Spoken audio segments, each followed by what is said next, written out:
We are live, Gary. Hello. It's another Friday. We are live here. Lovely YouTube if you're joining us. Hello, lovely Gary Mills. How the devil are you, Gary? I'm good, thank you. How are you? Well, I'm very well, but I'm going to admit something. I may have had a little Pinot Grigio at lunch, so I've got a glass of water today. Oh, I'm just on the tea. I did buy a bottle of wine on my way back from town for tonight, but I have held off until 6 o'clock. I didn't manage it, but I was having lunch with a friend and I haven't seen her for a long time. That's lovely. That's just what you need. That's right. And I do the same. If I was having lunch, I would probably have a glass of wine, if not two. Exactly. So here we are. Lovely YouTube, lovely Gary Mills.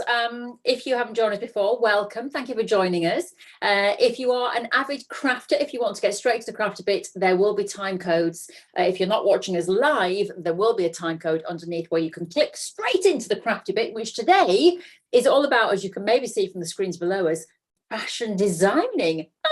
The thing is, here at Crafty Monkies, we like taking people on a journey with their skills, and we do try to introduce different skills. So we have sewing, we have art, we have all sorts of different sort of elements as well. We've got improv stuff, improv quilting, we've got hand sewing, we've got embroidery, and then on the arts, we've got collaging and using torn pieces of paper. Then we've got drawing and maybe a bit of painting. So we do try and cover all sorts of areas. And I run Crafty Monkies. Gary is one of our lovely teachers here.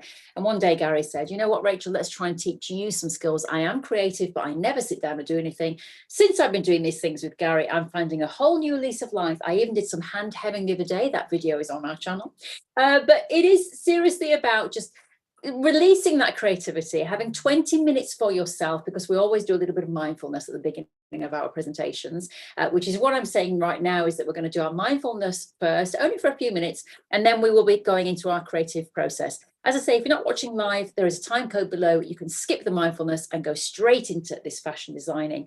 When I say fashion designing, we'll learn about how to create your own clothing items and use patterns underneath, and look at how you would sort of bring patterns together into your designs. It's a bit of fun, really. So that'll be that. And if you are watching the recorded version, what I will be doing is putting the template that Gary has given me there on our website, craftymonkies.com, and you'll be able to download it for free and then play along with us. But you can see, you could easily draw this out for yourself right now. You don't have to print anything out. So if you're watching us right now live, do join in with the chat. We'd love you to join us. And you please do like the video and subscribe as well. Hit the bell, because we go live or recorded every Friday, and we'd love to have you join us.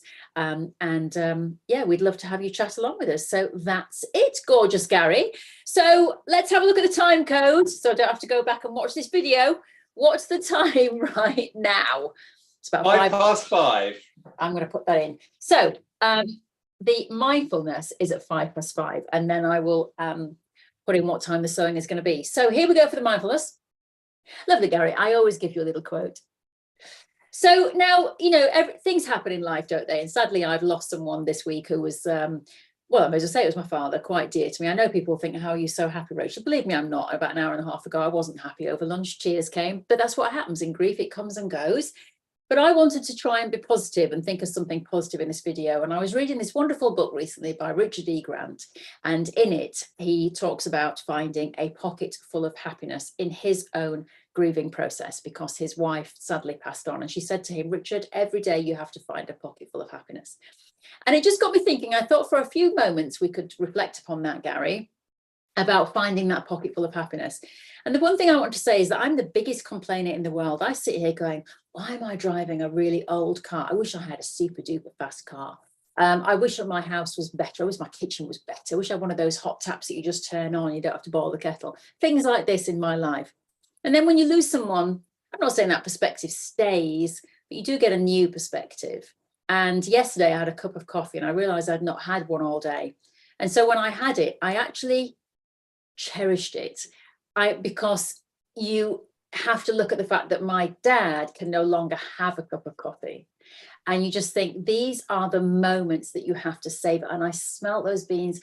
I tasted that coffee. I felt that frothy milk. When I made it, I kind of was very mindful about it.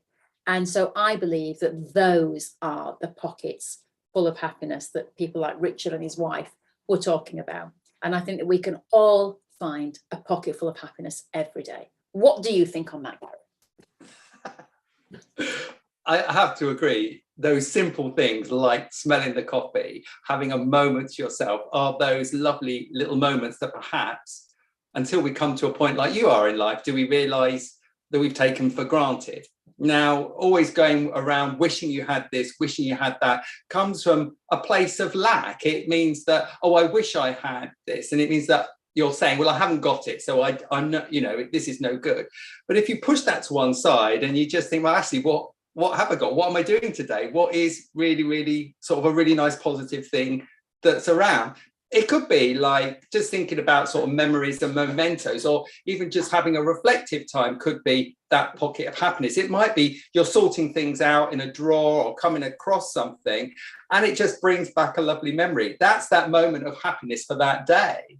But it also could be in our present, that you're doing something now that brings that happiness. So it doesn't necessarily, what I'm saying is, the pocket full of happiness doesn't have to be the like a present action. It could be, a present action of tidying through a drawer, sorting things out. But if it brings a really nice memory, that's the moment of happiness. And that's always looking in the past. And, you know, I have said in the past, don't look at the past, move forward. But sometimes there are those really nice things in the past that bring our pocket full of happiness for the day, don't they? Yeah. So they're there. They're like banked, aren't they? They're banked. Yes. In sort of like in the ether. And sometimes it needs something to just replay them. And it could be finding something, it could be a smell, it could be someone just says something to you, or you hear you might see something on telly and it clicks and say, oh God, I remember that was so good. Yeah. So that, you know, I think so. And I think it's really, like you say, I think that Richard E. Grant has got a really, you know, he's had a tough time losing his wife, and you know, he's sort of moving forward. And you know, I've watched a few other things from him as well, but I think he is definitely going with a positive attitude. And you know, like you say, he's sort of reflecting on those nice things during the day. A nice thing doesn't have to be several. It could be one nice thing, and it could be a really simple thing, couldn't it? Yeah, and I think, you know, just talking about grief, you know, yes, he is going through the grieving process. It's only been a year since his wife passed on. And if you look at his Instagram account, he does very honest posts. And at the moment he's running every day. That's his new thing now. He's like, I'm back to my running.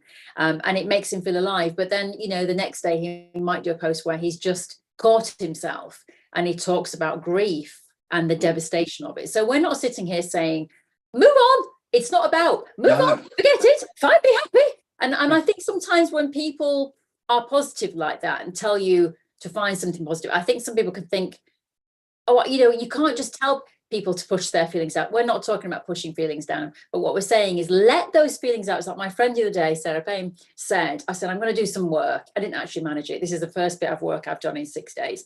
And she said, if you are going to do some work, do it. But when you feel those feelings welling up and the emotion is too much, stop and let it all out. Don't try and crush it down. And I think that's what we're saying. Let those feelings out. Grieve, be upset, you know, throw something at the wall if you want, but do always try to find a pocket full of happiness. And if you're not grieving, still try and find that happiness in every day, even if you're having the worst day, the worst week, even if you're absolutely, you know, the heating bills are too expensive, all too much, whatever. Just try and take yourself away for 10 minutes and do something nice for yourself. And as I say, this is only hitting me now because you realize that this life is very short. Life is very short. And so you must try and find something nice every day for yourself to give yourself 10 minutes of peace. And that could be, as I said, just drinking that coffee, smelling it, tasting it, looking at the froth. I was very proud of the froth I've made. And you just have to, whereas before I would have been grabbing it, rushing up the stairs, drinking it, not thinking about it. And I actually I needed that time. So I sat and really relished it. And then I just felt better. So it is about finding I think I have to say as well, there are like moments in life. It could be losing someone, but it could be another momentous moment in life. I mean, COVID definitely brought us to stop and reflect and think. When I decided to actually, you know, my full-time job in sort of like lecturing, teaching and everything like that, and decided that I was going to stop doing that and actually move to being more self-employed and doing things like this, that was a moment of reflection for me as well. And I realized that I had been at that point, and the same with when we had the shutdown, that we'd been going, and actually they were moments when we could actually stop and actually appreciate the walk with the dog. You know, that is absolutely, for me, if I have to sum it up, it was like I'd been walking my poor dog on automatic pilot, right? It's this time, I've got to walk you because then I've got to get on to the job that I was working. Or it could be that I was building this side of things up and I was still working just as fast. And I'd be like, right, come on, quick, out, back in. You need those moments to sort of like stop. There's sun in the sky. Oh, the moon's come up. Or it's raining, but I can feel that rain, rather than just getting through it and then getting in, taking the wet things off and getting back on with the job. So sometimes we need slightly momentous moments in our lives, those sort of that make us then stop. And I'm not saying, we are, as human beings, we get into the habit of like, time will pass and you can easily get back into the scenario again. It'll happen again. So we need another little kick up the backside, like, right, okay, another momentous moment. Don't want too many momentous moments in our lives, but sometimes we need that set. Well, slow down, enjoy what you've got, look for the nice moments in the day, Yes, but let's all remember that a pocket full of happiness, just a little pocket. It's not a sack pocket. We can find it. We have the power, Gary. We have the power. We do. Right now, we have some designing to do. So let me look at the time code again. It just saves me time. Where are we? 5:13, Gary. Right. 5:13. So we are now going to begin our designing process. So tell me about the task at hand today, lovely Gary. What are you making? Okay. Right. So Rachel, what I've done is I've sent you some templates, 3 templates, a little t-shirt, a simple template for a dress. But then I thought about people that perhaps would like to maybe design or start to design an element of design for maybe a quilt block as well. So I've sent you just a simple quilt block, and you can find out all of these and lots more on the lovely internet, and you just put in templates. It could be garment template, t-shirt template, quilt block templates, and you'll find loads of them. And so you could just print one off on plain paper and do this process as well. But kindly, you've said that you're going to put them up on the website so that people can download these for free anyway. So to get you started, that would be, brilliant. All I've got with me is I've got a pen, I've got a scalpel. If you've got something that you want to, if you like to like draw against a straight line, you could draw against a ruler or a grey despair, it's up to you. And you can see that I'm on my cutting mat. But if you haven't got a cutting mat, what you could do is you could actually put the work, if you're cutting with a scalpel, you could cut through an old magazine. So if you lay it on a magazine, you could cut through, so it doesn't matter. Don't do it on your best dining room table because you're going to cut all the way through and make some horrible marks on there. If you haven't got a scalpel, you could use just a very simple pair of paper scissors just to cut in. So what we're going to do is this is a really simple way of actually looking at how pattern and design works together. And we're placing it, first of all, we're going to be placing it across the body. So if we've both got the t-shirt out first of all, so I'm going to move the other ones to get you started. So Rachel, what I want you to do, what we're going to do is we're going to just cut little windows. We could cut the whole thing out completely, but maybe we'll do that later. Okay. So what I'm going to do is I'm going to just cut almost like little windows. And these are going to become sort of, imagine that you've got an opportunity to, maybe you'd like to make a t-shirt. You've got the t-shirt pattern, but then that's just the same fabric all over that t-shirt pattern. Yes, you've probably got on the pattern that you can probably do different. You probably could do if you wanted to, because the pattern will have pattern pieces for the sleeves. It will have a front and back and the 2 sleeves. And it's probably got right round here, it's got the ribbon to go round the neck. So they are elements that you could possibly change if you wanted to. But what about if you actually started thinking, well, actually, I could cut a band and join a band through the middle of that t-shirt. I could add in multiple colors. It doesn't just have to be the same color. So, or the same fabric all the way through. So what you could do, say for on this first one, what I'm going to get you to do is we're going to just really simply, just a whole section, just say that we're just going to put it through the middle. Now, you might think, well, that's a silly place to put it, but it just gives you an idea, and it's a really simple thing, just to cut out that bit in the middle. So I'm just using a scalpel, and I'm just going to cut out. I'm actually going to do a stripe across. Is that all right? Yeah, do a stripe. Perfect. I thought, you know what? I'm just going to do a section, and I'm going to follow it through on the arm. Oh, okay, yeah. Oh my gosh, we're really going for it. Lovely. But this really, really nice and simple. So you take your your piece out, and then so you cut your piece out. You cut your little section out, Rachel. Yeah, I've done it. I think I've just cut into that piece. Doesn't matter. No. Like that. Okay, we'll do that. And it does help if you draw it like you've drawn. Just draw the line that you're going to follow with the scalpel, because then you hold the scalpel just like a sort of a pencil. Yeah.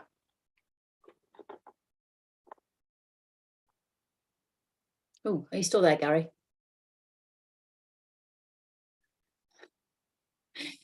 Are you still there? Is it just me?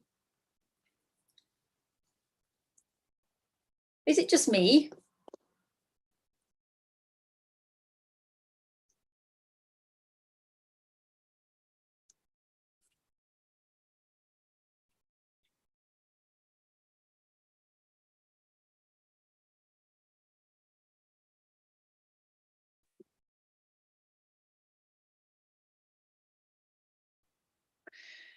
Now, do you know, Gary, can you hear me? I've lost your sound, darling.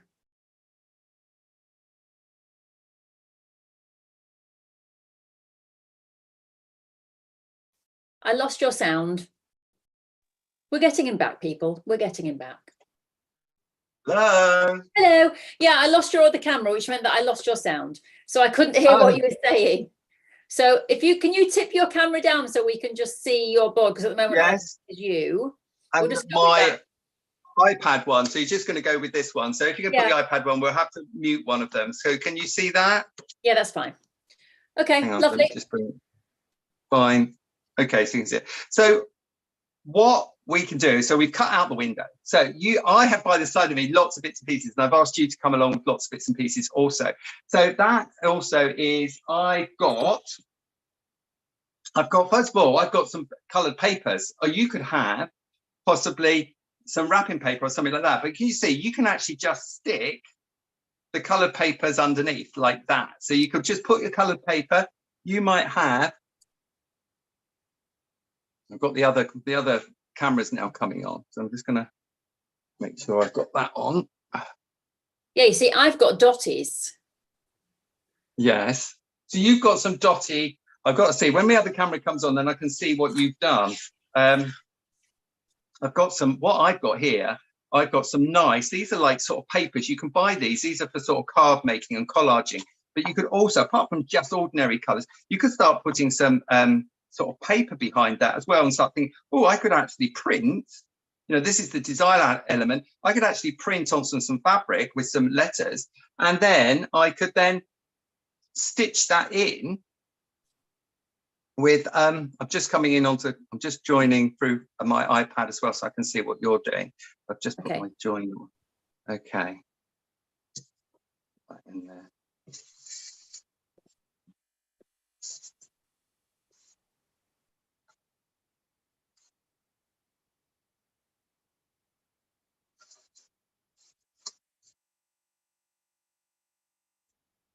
Lovely. Is it coming through, Rachel? Can you see it's me? not. No, it's not coming through at the moment. Oh, okay. Right. So I need to see. I can see me if I look up at my camera. Now, right. What have you done? Let's have a look what you've got then, Rachel. Let's have a look. I'll put mine into the main spotlight. Replace the spotlight. Let's have a look. Aha. Oh, I like that. Yeah, that's really nice. So that's just a fat quarter. And what I find incredible is that when you look at it, it's like whenever they say, when you build a house and you put a window to overlook your wherever you are, and as soon as you put your window and you frame it in black, it becomes like a picture. So it's no longer a window; it's like a picture on your wall, if you know what I mean. Of the woodland or a bit of whatever. And it's the same with this. You look at that and you get an idea of what it looks like.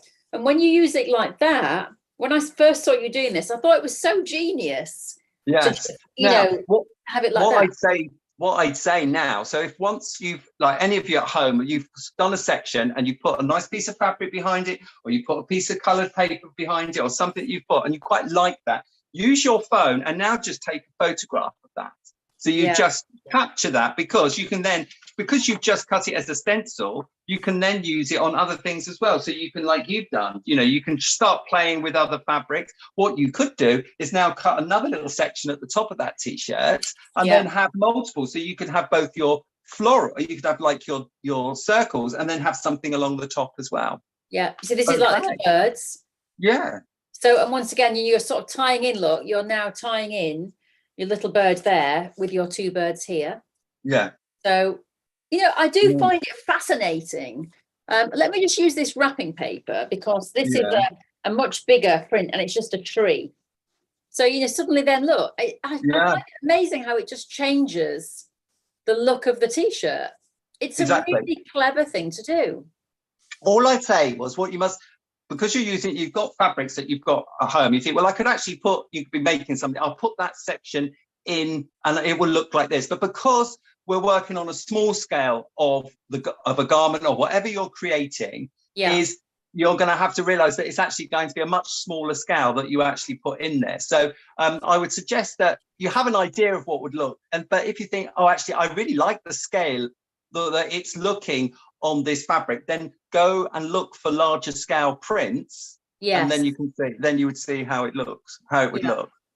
So that would be quite nice. Okay, what about the dress, Rachel? What are you going to do with the dress? I think with the dress, if you look at the dress, and use that, and I'll tell you what, if you just pop to the overhead camera for me, so we can just pop to that, so we can have a little look. Okay, so we've got the overhead camera for that.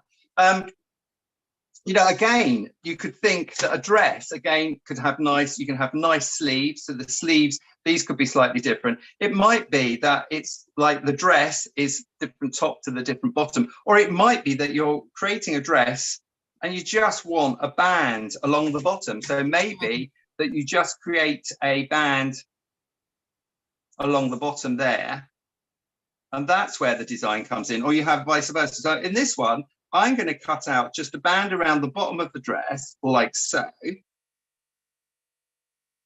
and just cut that away. So get rid of that.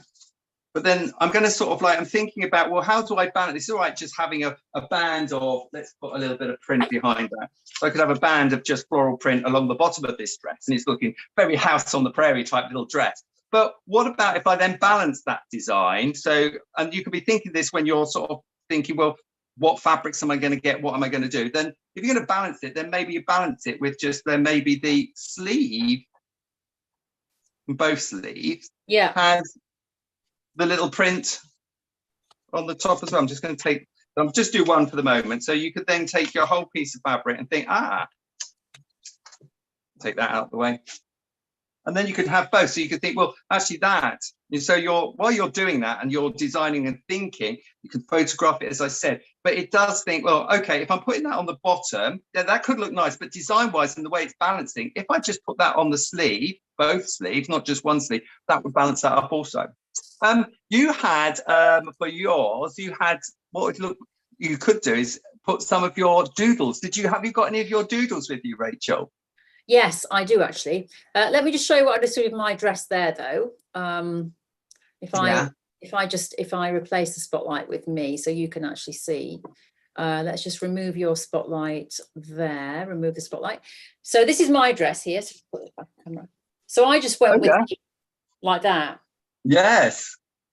Yeah. Very nice. I like, again, you see, you're, you know, and you are naturally doing the balance. So you're balancing. If you're putting a band around the bottom of that skirt, then you're almost then reflecting it as a waistband around there. And of course, waistbands are really flattering. So they really like sort of cinch in the waist. They add a nice sort of, especially if you use a darker color around the waistband, it's going to give an optical illusion of looking a little bit slimmer as well. You see, I had this fabric and I was thinking those two actually are they could be quite cool together, but I was thinking, I was going to actually chop out this whole section and then have that in between the things, but I didn't know if it would be too much, to be honest.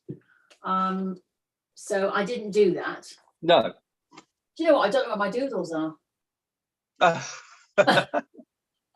I don't know where my doodles are. Oh, well, don't worry. Because I just thought I've got this one up. So this is interesting because it's a quilted postcard. So this is a variety of patterns. So you could, Oh, yeah. you could sort of, if you were going to do a variety of, of fabrics like that, Yes, and look at yes, something like that. yes. That looks nice. It's That does really, look nice. the thing with this is what we're doing right now. And we always say this about these exercises. We're not going to be fashion designers. We're just playing. It's like Yeah, I found this magazine, Vanity Fair magazine, and I thought that was a lovely print. So, yeah, do something like that. Once again, you're looking at prints in that way. What was the other one I found as well? This kind of plaid wall, a bit of Madonna there. Oh, that's a bit risque, isn't it? Who is that? I think that's Catherine Zeta-Jones. But look, if you look there, hang on, let's put it there, look. And you've got that lovely sort of band there, and you can really sort of yes, play about with that. And what's interesting is when you look at that and you think, oh, it's just a standard pattern. But actually, when you move it, the pattern changes, to what, see, this is different to if you get a solid piece. yeah, You can really yeah. sort of play with picking bits of the pattern, can't you, like that? So I think Exactly. it's really interesting, but I think what we're doing is we're just playing, and actually it's like, when you used to, as a child, you used to get those things with little tags here, and you would press them around the figure, and you would dress up the figure in a magazine with different cutouts of dresses and things. It's a similar thing, really. I feel like it's taking us back to childhood, really. We're playing, but you are playing with pattern and colour. Yeah. And do you know, I was watching you through that magazine, and it's like amazing how you are like just naturally now finding what hang on.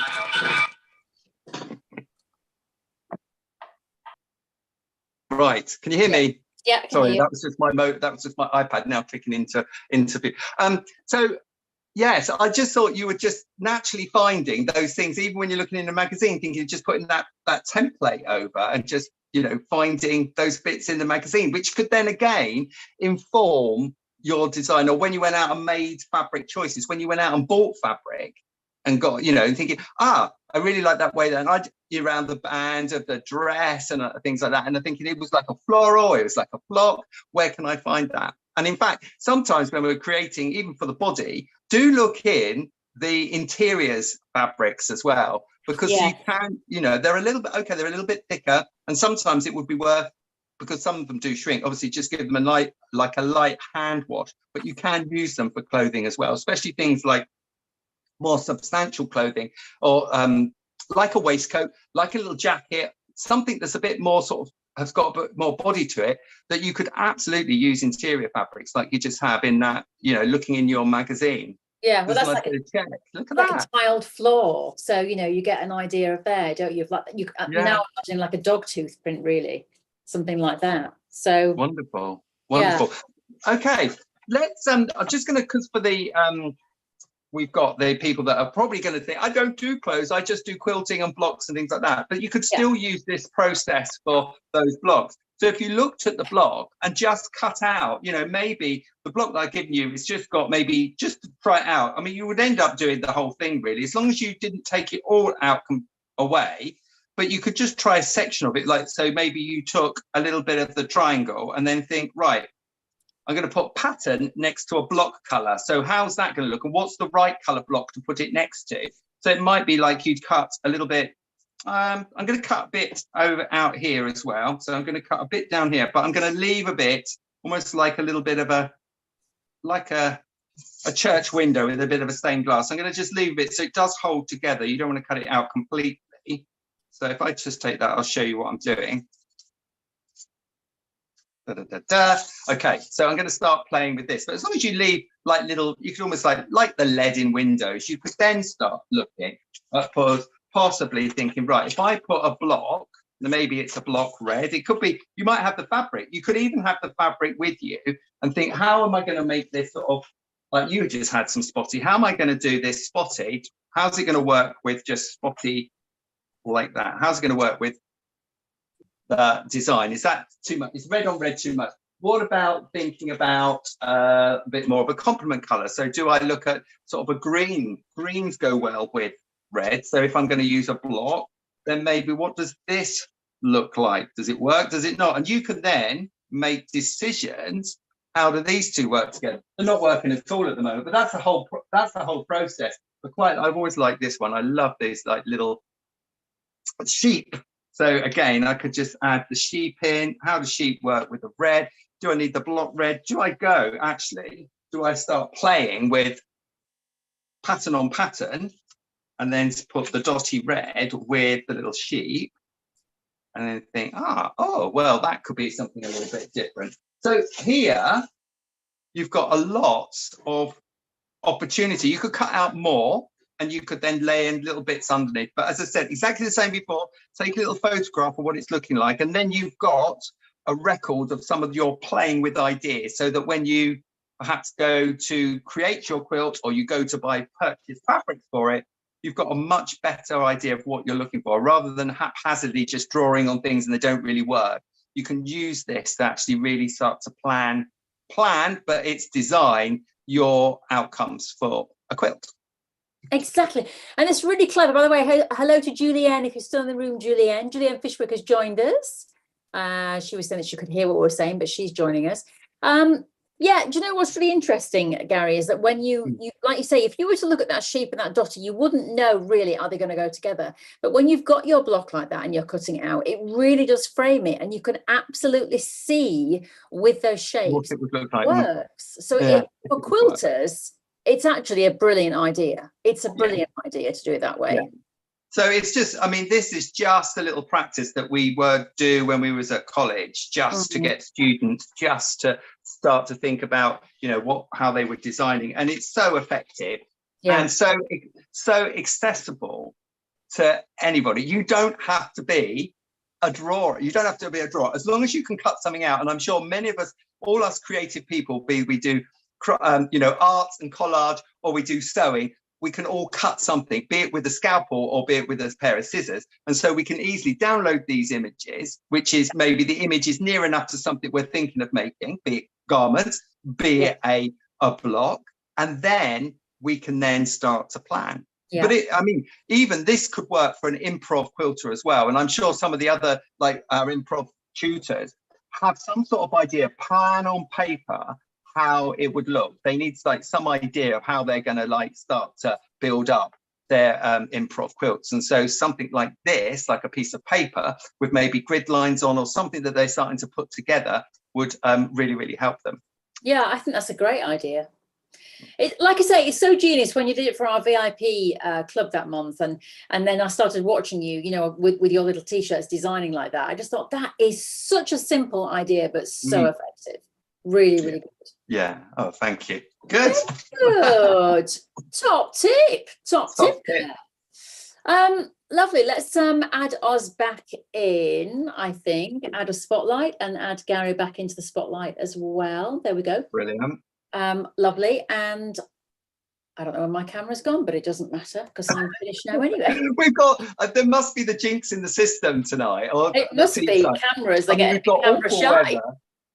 We've got a jinx in the system. Suddenly it's turning my iPad off, but my overhead phone's working. I know. Now my iPad's come back on, but your camera's not working. So I don't know.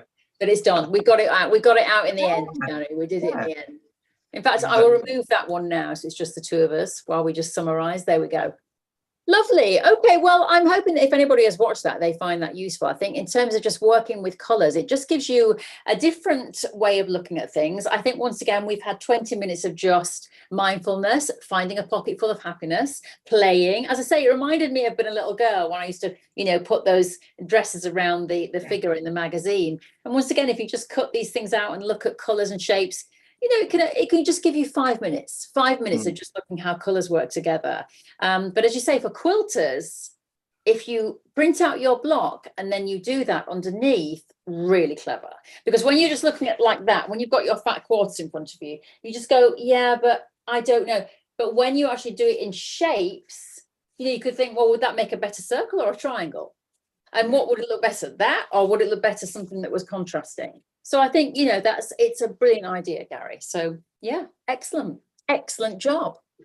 Good. So the question is, Gary, what am I doing next week? Right. Okay. So I just you know, if you've enjoyed doing something like this, now just thinking about planning and coming up with ideas. Now, when we do in February, we always do like a mindful thing. And one of the exercises we get everyone to do is to create like little theme mood boards under a theme of, you know, we've been out and collected something and done that.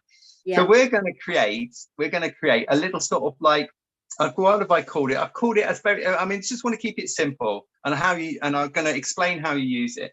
But we're going to create a simple mood board for autumn. Okay, so it's all around us, and we're going to use what's around us to inspire creativity. So we're going to create a little mood board. So it doesn't matter if you're going to do collage artwork, if you're going to do quilt blocks, if you're going to do clothing.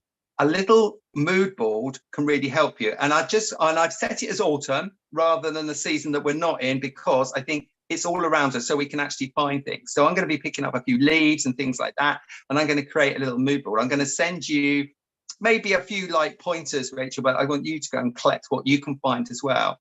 And then we can both create a mood board on just a very simple piece of paper as our background. It doesn't even have to really be stuck down. It could be just placed and manipulated and how it could inform, so we can discuss in different practices. So we can discuss, how would this inform fashion? How would this we can discuss how would it inform quilters and artists? So yeah, it's going to be an autumn theme, and we're going to create simple mood boards between us, because I know we usually set this for people to do in as we're going into the spring. Yeah. But let's really discuss what we're doing, so that when we do it again in February, that people can then really sort of embrace it. Even they could have a go of it now. It'd be really quite nice. Yeah, lovely. I think that's a nice thing as well. People do like creating mood boards, but often don't know where to start. So yeah. I think that's a really good idea. So we'll do that next week. I'm not sure if we'll be live. Hopefully we will at 5 o'clock. I haven't looked at the diary for next week, but I'm hoping we will be live. But if not, it will be loaded on Friday for you to watch. There's always something on a Friday to watch here on YouTube. And of course, if you have a look at the rest of our playlist, loads of videos, some very serious sewing videos in terms of if you want to make blocks, traditional blocks, modern blocks, brilliant. If you want to make projects like Gary's brush bag that he made, or we've got laptop cases on there, we've got paperweight cases and things like that. So all sorts of things. We've got all those. We've got interviews on there. We've got top tips from some of our sewers and quilters as well. So hundreds of videos on our YouTube channel to have a look through. So have a look through our playlist. But please do like this video if you've watched it, and subscribe, hit the bell, be notified when we go live or when we load. And we would love to have your company on the channel. We are growing slowly, Gary. Every time I look, we go up another point. We've got two viewers. We've got 2 viewers now. We had 1. That was my mum.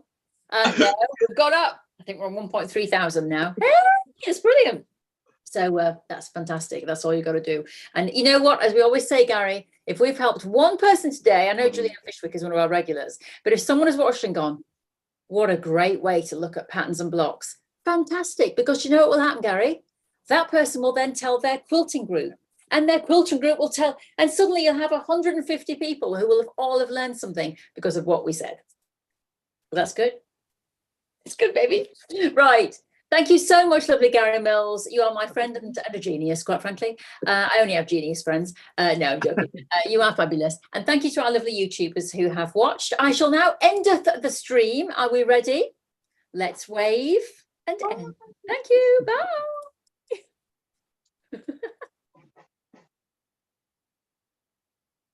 That's it.